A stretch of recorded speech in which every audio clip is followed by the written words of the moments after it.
Hola, ¿qué tal a todos? Estamos aquí en Universo 137C, en la tercera edición de su sección Conciencia, en la cual, como saben, les llevamos algunos puntos clave de las investigaciones de punta que se desarrollan en México. Antes que todo, quiero agradecerles por los comentarios que han hecho en videos anteriores y sepan que los estamos usando para crecer. Si no han visto los videos anteriores, les dejamos los links en la descripción de este video. Hoy nos acompaña un invitado muy especial, él es Emanuel Ríos López. Y antes de empezar, me gustaría platicarles un poco acerca de él y de su trabajo. Él es un investigador de Culiacán, Sinaloa, y como él mismo menciona, desde niño ha tenido ese interés por los enigmas que nos ofrece el universo.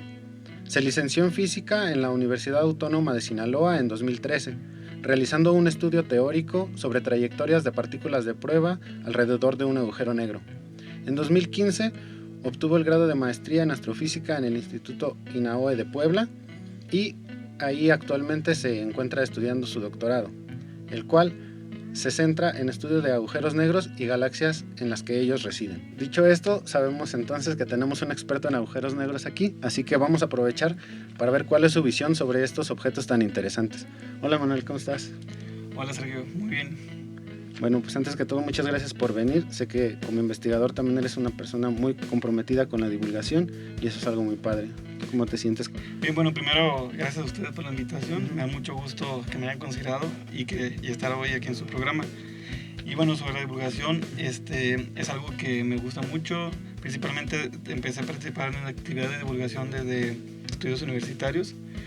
Y bueno, es algo que disfruto haciéndolo, lo hago por gusto, por amor al arte. Y además considero que uno como investigador o científico es parte de su responsabilidad también retribuirle algo a la sociedad mediante la divulgación, acercar más a la ciencia a la gente en general, a todos los públicos, y sobre todo tratar de atraer a los niños, a los más jóvenes, hacia una carrera científica.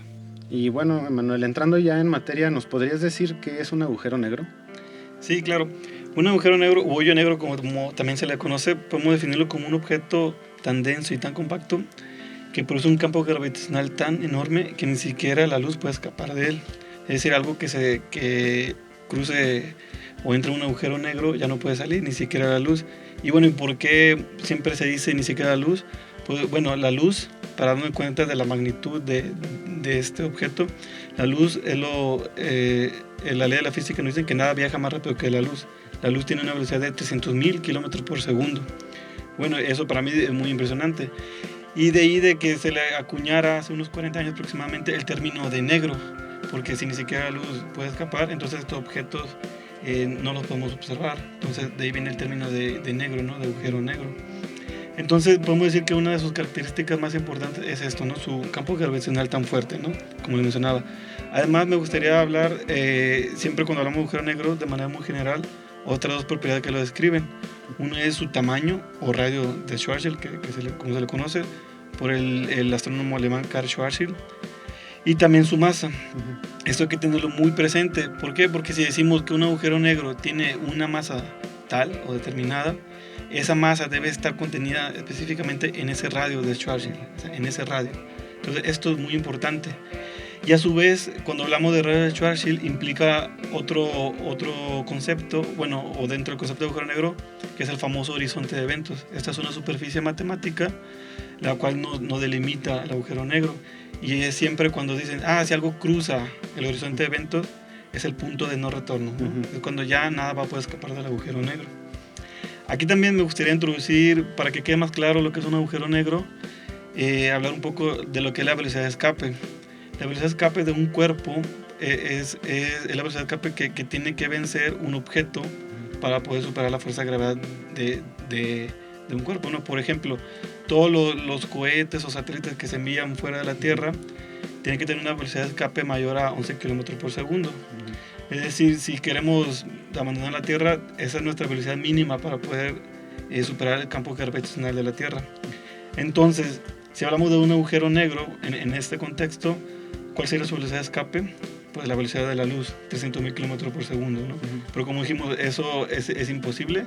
La ley de la física no nos permite que algo viaje más rápido que la velocidad de la luz.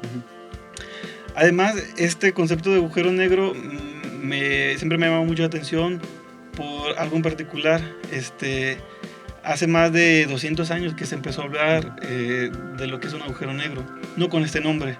Antes se le llamaban, por ejemplo, otras personas cuerpos oscuros, y hablaban, por ejemplo, de estrellas muy masivas, de 500 masas solares. Entonces, estas estrellas, al ser tan masivas, iban a provocar que tengan un campo gravitacional tan fuerte que la luz no iba a poder escapar, ¿no? Entonces ellos cuando decían, bueno, puede haber en el universo cuerpos oscuros. Entonces ahora podemos decir que estos eran los predecesores de lo que actualmente llamamos agujero negro. Y también me gustaría mencionar que hace 100 años, cuando Albert Einstein publicó su teoría de la relatividad general, ahí fue donde se sentaron las bases matemáticas que actualmente usamos, ¿no?, para escribir toda la teoría alrededor de agujeros negros. Me gustaría comentarte, ves que hace tiempo se hizo una gran tendencia de este tema por la imagen del agujero negro que se obtuvo, ¿no? Ya la evidencia directa, bueno, la primera que tenemos de la sombra del agujero negro, pero antes de esta imagen, ¿cómo se estudiaban los agujeros negros? Por ejemplo, tú que tienes ya varios años trabajando con ellos, ¿qué evidencias existen antes de esta imagen? ¿Cómo se estudian? Sí, bien, como mencionas, fue en 10 de abril pasado que se dan los resultados de la primera imagen de un agujero negro, que es la famosa sombra de un agujero negro. Podemos decir que es la imagen más directa, y bueno, y ese sí se comprueba la existencia de estos objetos, ¿no? Lo cual para mí es muy interesante, pues tuvieron que pasar 100 años, bueno, más, para decir que realmente existen. Bien, otra forma de estudiarlos, por ejemplo, pero no podemos asegurar al 100% que existían. ¿Por qué? Como lo mencionaba, tenemos que medir este radio, el tamaño del agujero negro, o bien, o observar a escala del horizonte de eventos. Y es así como decía, por ejemplo, en un cierto tipo de galaxias, hay galaxias que en el centro, se piensa que en la mayoría de todas las galaxias hay un agujero negro en el centro de la galaxia. Entonces, para cierto tipo de galaxias, en el centro hay gas que está girando alrededor del agujero negro. Entonces, este gas que está muy cercano se empieza a calentar demasiado conforme va girando en un movimiento en espiral. Entonces, este gas brilla hasta la longitud de rayos X.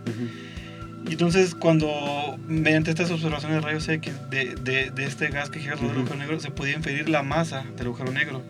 Pero bien, sí teníamos conocimiento de la masa, y eran masas muy grandes que podemos decir si efectivamente corresponden a un agujero negro, pero no estamos midiendo el radio del agujero negro.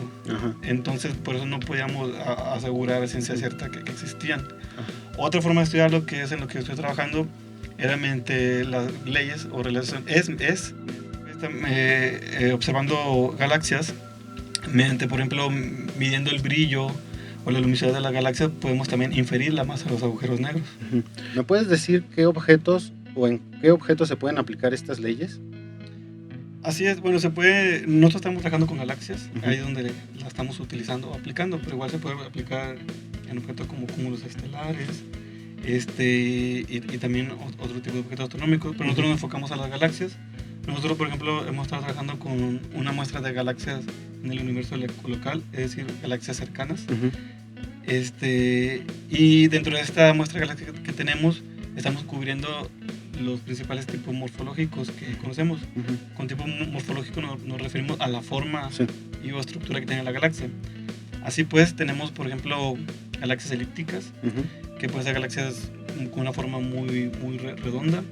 También tenemos galaxias espirales.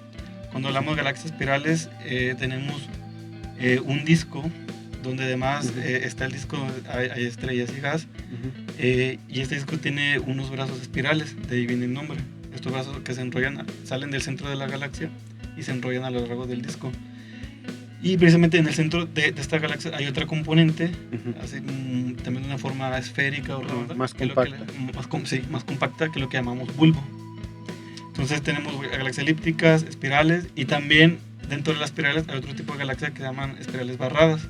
¿Por qué? Porque además de tener el bulbo, el disco y los brazos espirales, del centro o del bulbo sale una barra. Entonces está la barra, y de los extremos de la barra es donde luego surgen los brazos espirales que se enrollan, que podemos decir alrededor de la galaxia. Entonces nosotros tenemos este tipo de galaxias en la que estudiamos, y también además hay otro tipo de galaxias que nos interesan, que son las galaxias CD. Estas galaxias son galaxias elípticas, pero dentro de las galaxias elípticas son las más masivas que se conocen. están en los centros de los cúmulos de galaxias. Estas galaxias tienen la particularidad que son las galaxias más masivas y luminosas que se conocen en el universo. Sí, y bueno, me mencionas que trabajas con este tipo de galaxias, pero ¿qué resultados arrojan? ¿Cómo utilizas estos datos? ¿Qué datos tienes? Así es. Bueno, nosotros trabajamos con imágenes de galaxias, es decir, vamos al telescopio y tomamos la imagen de la galaxia así tal cual, como se escucha, como si con nuestro celular o una cámara tomamos una foto de algo, ¿no? De algún objeto. Entonces nosotros tenemos la imagen de la galaxia y empezamos a trabajar con ella mediante un análisis de descomposición, es decir, vamos separando la galaxia por componentes. Por ejemplo, si tenemos una galaxia espiral, entonces nos enfocamos en el bulbo, entonces a este bulbo le medimos el brillo, su tamaño, entre otras propiedades.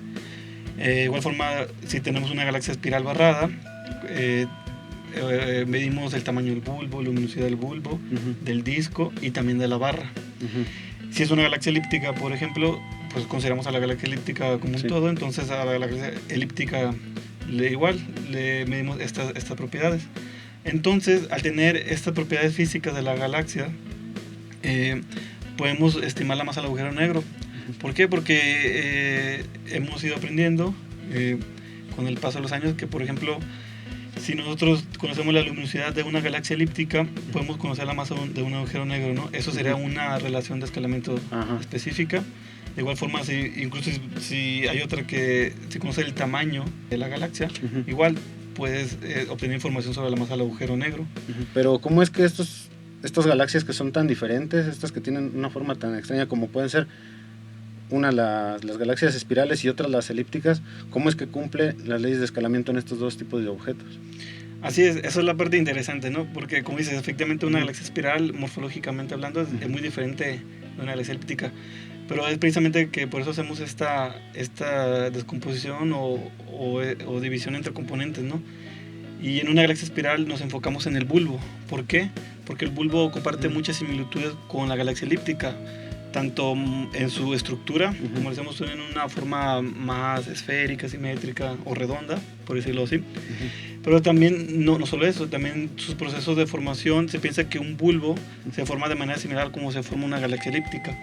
Y es por eso que estas relaciones también aplican, o sea, se conocieron a partir de la galaxia elíptica y también aplican para los bulbos de galaxias espirales. Así también otras similitudes, por ejemplo, el movimiento de las estrellas. En una galaxia elíptica es un movimiento, podemos decir, aleatorio, se mueven en diferentes direcciones las estrellas. Lo mismo pasa con un bulbo, tienen este tipo de movimiento aleatorio las estrellas. Y en cambio, si nos vamos al disco, en un disco las estrellas tienen un movimiento ordenado, es decir, giran casi todas en la misma dirección, en el mismo plano. Entonces, ¿por qué? Porque tienen procesos de formación diferentes, ¿no? Si hablamos, por ejemplo, de un bulbo y de un disco, ¿no? Y bueno, y por tanto también de una galaxia elíptica. Y la última pregunta sería, ¿cómo puedes corroborar que estas relaciones son reales? Ok, sí, claro. Están las mediciones que llamamos dinámicas para estimar la masa o calcular la masa de los agujeros negros. Mediante este tipo de mediciones es como se corrobora o también se calibran todas estas relaciones de escalamiento. ¿Por qué? Porque estas mediciones son más detalladas o específicas, podemos decir. Aquí cuando hacemos una medición dinámica, precisamente como el nombre dice, estamos viendo el movimiento del gas, sobre todo, y también, bueno, podemos modelar el movimiento de las estrellas. Entonces, a través de estas observaciones que son más detalladas, y podemos ahora sí calcular, o podemos decir que estamos calculando la masa del agujero negro. Entonces, este tipo de mediciones nos ofrecen un método más directo. Y aquí, bueno, también lo importante que tengo que mencionar es que estas mediciones son más difíciles de llevar a cabo porque el tiempo de observación en telescopio te consume más tiempo de observación que ir a tomar una imagen de la galaxia, por ejemplo. Esa es otra. Y también el análisis es más complejo, te lleva más tiempo. Pero bueno, a su vez, como te decía, te sirven para calibrar las relaciones de escalamiento. Y bueno, cuando comparamos las masas que obtenemos mediante el método dinámico y con la relación de escalamiento en el que, por ejemplo, tenemos una imagen, vemos el brillo de la galaxia o del bulbo, pues sí, hay bastante acuerdo entre ellas, ¿no? Sí, concuerdan los resultados. Pero sí hay que mencionar que hay diferencias, ¿no? Pero están en bastante acuerdo. Y otra cosa importante, que cuando se hacen este tipo de mediciones dinámicas, se asegura o se busca que se hagan a unas escalas muy cercanas al agujero negro, que es que se llama el radio de influencia. Este radio de influencia es diferente de lo que es el radio de Schwarzschild, por ejemplo, o el horizonte de eventos. O sea, hay que recordar o tener claro que cuando hablamos del radio de Schwarzschild o el horizonte de eventos, hablamos del tamaño del agujero negro. Y este radio de influencia que les menciono es, por ejemplo, la distancia o el alcance que tiene el agujero negro para modificar las órbitas, por ejemplo, de las estrellas.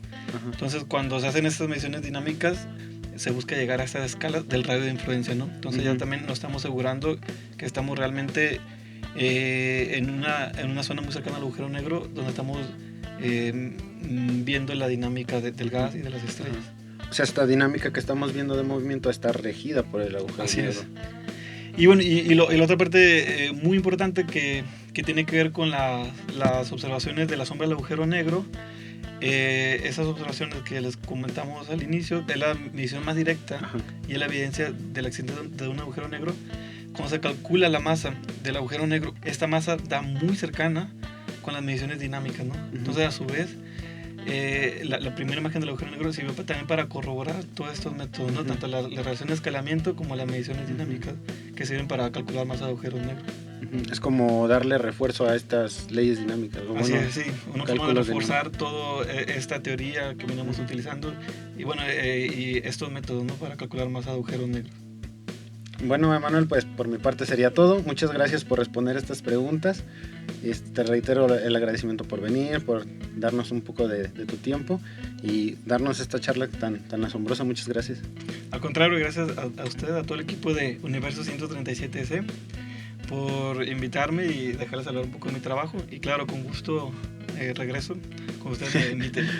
Bueno, hasta aquí el video de hoy. Muchas gracias a todos por vernos. Si tienen alguna duda o sugerencia, no se olviden de ponerlo en la caja de comentarios. Y nos vemos. Hasta la próxima.